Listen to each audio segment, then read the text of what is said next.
Hey, Friendo, Steve here. And Larson. And on today's Going In Raw news brief, WWE announces more Hall of Famers. They also confirmed the new home for Thunderdome. We recap Impact Wrestling and preview AEW and NXT. But first, is Peacock censoring WWE content? Larson, what's in the news? This is coming to us from PW Insider. They're reporting that readers of their site have noticed some changes have been made to some WWE programming since moving over to Peacock. Apparently, everything related to the Roddy Piper Bad News Brown match, including Piper's promo, have been cut from WrestleMania 6, and the infamous backstage segment between Vince McMahon and Booker T from Survivor Series 2005 has also been removed, two of the more controversial segments in WWE history. Those are the only two that have been reported on thus far. I can imagine there's going to be quite a few more segments edited, to align with what I would imagine is NBC Universal standards and practices with their Peacock streaming platform. And it might also explain why it's going to take some time for WWE content to make its way from the network to Peacock if they have to go through everything and see what aligns with, again, their standards and practices. Yeah, so, for people who might not know, the Roddy Piper versus Bad News Brown thing included a Roddy Piper, I think it was like a half blackface promo that he did that obviously is in terrible taste back then. And Vince McMahon using the N-word again. This was in 2005. It's mind-boggling that he ever thought it was cool to do that. Like you said, when we had talked about this before, how the migration was not going to simply be the archive of video that the tape library, if you will, that they have on the network, unedited with disclaimers. It wasn't just going to be a total migration from like one batch of servers to another batch of servers. This is going to be curated, evidently, by Peacock. And we had even speculated about, okay, well, Peacock has rated R material. Like, they have stuff. Yeah. They evidently don't care about that. They have something very specific in mind for WWE. And it remains to be seen how extensive this is going to be. It's, as you said, it's not surprising at all. It is kind of a shame because I like there being a complete library available so you can go back and see the history of the company. I mean, I understand that the network was to a degree curated by the company itself. That being said, there didn't seem to be many instances. I mean, you could go back and watch. I remember being pretty shocked when I went back and watched a Raw from 98.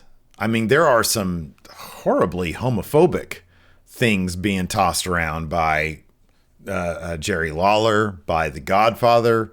I mean, I'm just naming a couple of them right now. There's all sorts of them back then. And there were some certain things that the network hadn't like bleeped or had just like removed the audio from. And I was kind of shocked at that.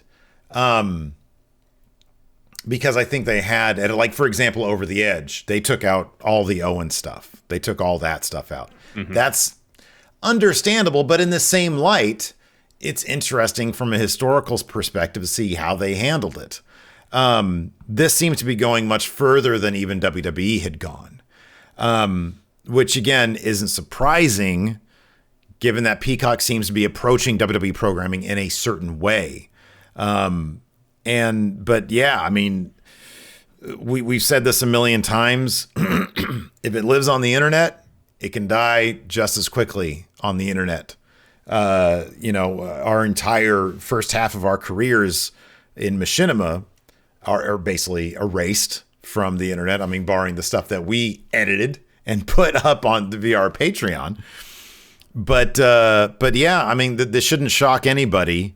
But it is, in my eyes, it's disappointing because I think, it's good to have a record of history, so you can understand where they're coming from and what they did and why you don't do that anymore.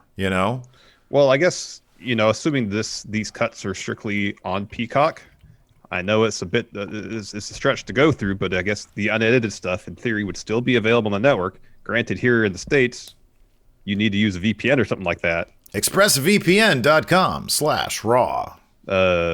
Which I will totally be using at this point because I really do them being on Peacock has given me a whole nother appreciation for the network, because when we talked about this before, this was one of my concerns, and it's not necessarily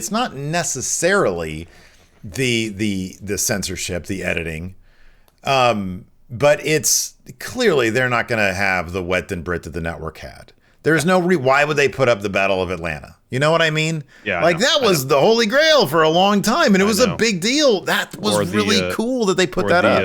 The Bret Hart Tom McGee match. Right, exactly. It's like, why would Peacock even bother with that? They'll put up WCW stuff. Maybe they'll put up some ECW stuff. At this rate, who knows? There was a lot. When I was doing the research for the early ECW episode of 10 for the Win, dude, there was a lot. Why would they even bother at this point? Why would they bother? It's going to be interesting to see going forward as more stuff is uploaded, what is taken out. Yeah. It's going to be really interesting to see, what exactly NBC Universal's standards and practices are for WB content on the Peacock. It's going to be like 10-minute episodes of Monday Night Raw from 1997. In 97, they were getting really risque. They were like, you think 98 or 99, 97 might have been worse. Mm-hmm. They were doing some really crazy stuff in 1997. Mm-hmm. But yeah. So I don't know, save your DVDs, people. Don't throw your DVDs out. Hopefully you didn't already take them down to Dimple or Tower or your local Tower. There's no Towers left anymore. There's no Dimples left anymore either. Yeah, no. Well, Tower might exist as on internet. So I think maybe you could buy stuff from Tower online, but there's no brick and mortar stores anymore. Even in Japan, they had a Tower in Japan. I don't know if that one's open or not. That one I don't know. I remember hearing about that one. Yeah. Did you ever watch that Tower Records documentary? Yeah, it was great. It was awesome. Really good. Yeah, it was really good. Yeah. So yeah, don't throw your DVD. I know I got some around here somewhere, but those are going to be my bookshelf.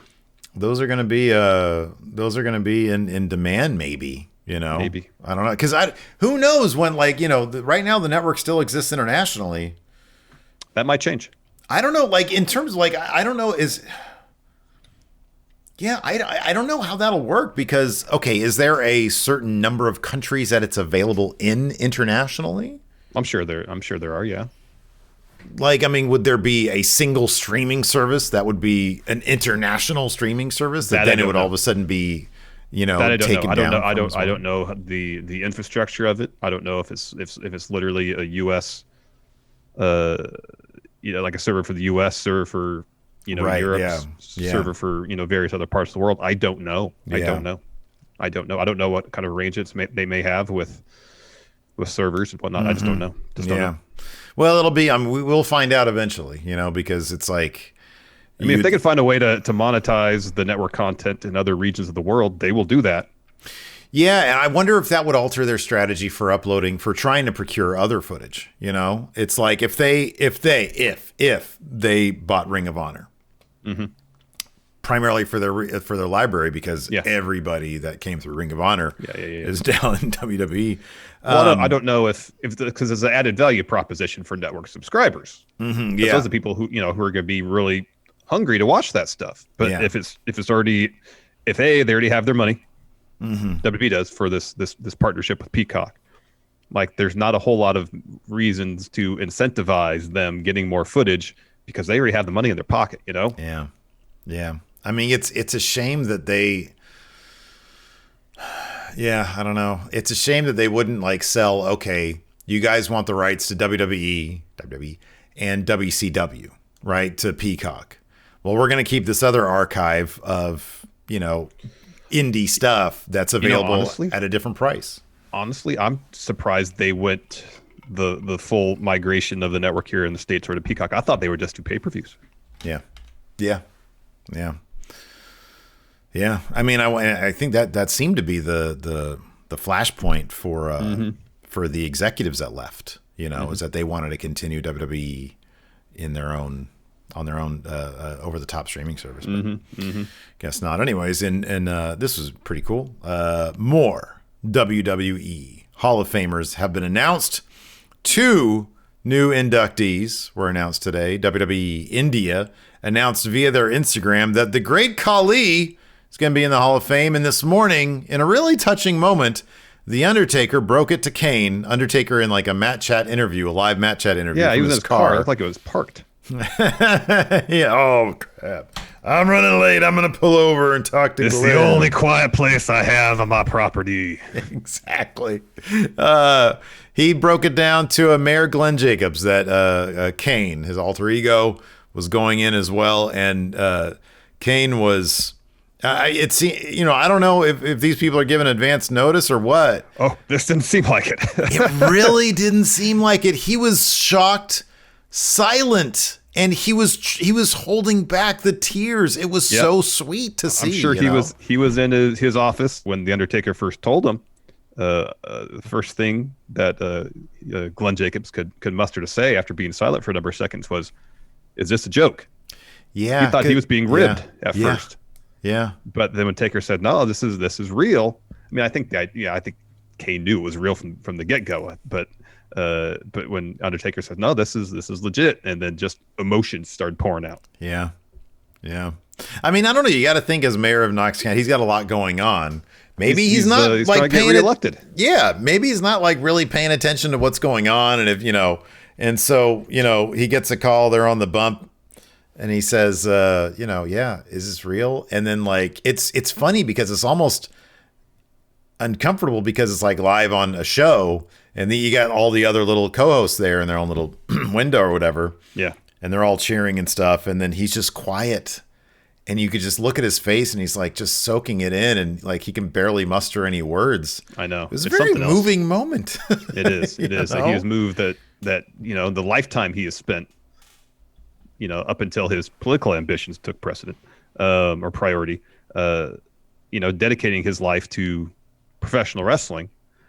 And, I'm sure title reigns and all that are cool, but, I think a lot of people kind of dump on WWE Hall of Fame because it's up to Vince's whims. Mm-hmm. But at the same time, to be seen, at least in Vince's eyes, mm-hmm. as a talent that's worth remembering forever. Mm-hmm. Yeah. That's got to be an honor. Glenn Jacobs has always come off as a guy who almost has like a pinch me, is this real type attitude, like in his Broken Skull sessions, he just comes off like the guy who didn't believe it when it was happening, loved every second of it. And he seemed like a really appreciative person, mm-hmm. And so this too seemed like that, it always seemed like he always came off as like a real team player, but it's like, and I wonder if it's difficult for him to stand outside of himself and be like, man, no, Kane was a big deal. Mm-hmm. Kane was absolutely is a Hall of Famer, 100% is a Hall of Famer. Oh yeah.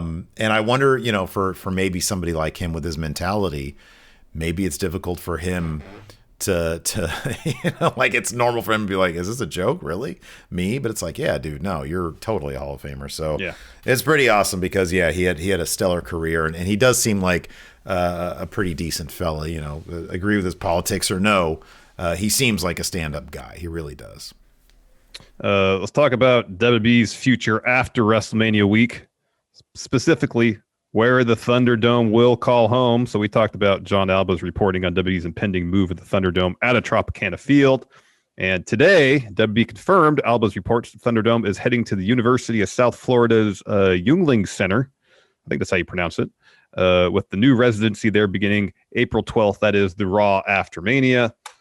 They have to be out of the Trop, I believe, on April 2nd so that the Tampa Bay Rays can prepare for the upcoming baseball season. Yeah. That's cool. I wonder if we're going to notice any difference, we like to look in. Oh, what's going on? It's probably just backstage stuff. You might notice some different spaces, but that's about it. I wonder. Yeah, I mean, they haven't mentioned anything, but they could whip it into shape real quick if they want to get fans in there after Mania. We'll see if that happens. We got Impact Wrestling results, of course, thanks to everybody who joined us last night. You, me, the enforcer for Impact Wrestling live at twitch.tv/Steven Larson. Deonna Purrazzo defeated Jazz. We had a really great Swingers Palace vignette. Oh, that was awesome. It was really awesome. He had his stash of Kizash. TJP defeated Ace Austin via DQ after Madman Fulton jumped in there to break up a pin. Mm-hmm. We had an interview with Matt Cardona where he explains that his signing with Impact after his best friend Brian Myers signed with Impact was mere coincidence. Had nothing to do with the fact that Brian Myers was already there. Right, exactly. Rohit Raju defeated Fallah Bah. We had Tony and Tony paid advertisement. This one was fairly underwhelming. It was more focused on Kenny and Don. They were there most of it, and then they walked out towards the end after they hyped up what to expect on Dynamite this week, because then they had their own promo in the ring. Boy, this was long. It was very long. Yeah, it was, and they really didn't say much. They just talked about nobody kicks out of the one-winged angel. Trey Miguel defeated AC Romero. And then in the main event, Machine Gun Carl Anderson defeated Ed Edwards thanks to some interference from Doc Gallows. It's a good match. Yeah, it was a really good match, yeah. Let's talk AEW and NXT. They're both on tonight. Of course, we'll be doing our AEW recap on the Twitch, starting at roughly 7:30 Pacific this evening, 10:30 Eastern. Following tonight's shows, what we can expect. Darby Allin, is defending the TNT Championship against John Silver tonight. Mm-hmm. We also have FTR and Sean Spears of the Pinnacle Brewing Company versus Varsity Blondes and Dante Martin of Top Flight. Mm-hmm. Nyla Rose versus Ty Conti. We have the Young Bucks and Brandon Cutler versus the Lucha Brothers and Laredo Kid. That should be fun. It should be. Tony Schiavone is going to have an interview with Britt Baker. That'll be good. And Kenneth Omega is going to be taking on Matt Sydal. Here we are, 9 days later, and they're going to have their match. Yeah. Over on NXT, which we'll be reviewing tomorrow at noon Pacific, 3 Eastern at the Twitch. A hefty preview here, too. Look at this. We've got, first up, NXT General Manager William Regal to issue consequences for Adam Cole and Kyle O'Reilly. Of course, they were caught on security camera fighting each other or something. I didn't actually watch the... Yeah, I think it was at Kyle O'Reilly's gym or something like that. There you go. NXT Women's Champion Io Shirai will team with Zoe Stark against Raquel Gonzalez and Dakota Kai. Interesting. We've also got Oni Lorcan set to face off against Karrion Kross with Scarlett. Of course, Oni Lorcan has been... his tag title's been vacated because his buddy Birch got his shoulder separated. Yep. Speaking of tag titles, Shotzi Blackheart and Ember Moon to defend their tag titles against Robert Stonebrand. Easy win for Shotzi. And Drake Maverick somehow got easy wins. got himself into a match with Volta. I'm looking forward to the gifts of the chops here, man. Yes. I feel bad for Drake Maverick having to take those chops from Walter. Not going to be a good day for him. LA Knight. Oh! Gets colossal challenge from Bronson Reed. You want to take on LA? Wait, who did LA Knight fight last week? I didn't watch. It was Jack Stars. Oh, was August Gray. I think it was August Gray. Oh, August Gray, LA Knight. And then NXT Cruiserweight Champion Jordan Devlin to clash with Kushida in a non-title bout. Yeah.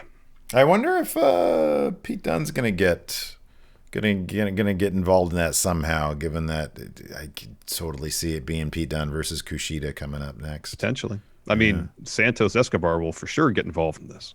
Oh, that's right. They got a thing, and he ate a devil inside last week, didn't he? Nice. All right. Anyways, hopefully you'll join us for all that. Thanks everybody for tuning in. We appreciate it. Till next time, we'll talk to you later. Goodbye. Help support Going In Raw today by becoming a Friendo Club TV member. You'll get access to new bonus episodes every week, including Friendo Club Arcade, live power rank, vintage 10 for the wins, and Ask Steven Larson. Get access to Friendo Club TV today by becoming a $5 and up patron at patreon.com/Steven Larson, by throwing us a sub at twitch.tv/Steven Larson, or by clicking join at youtube.com/Steven Larson.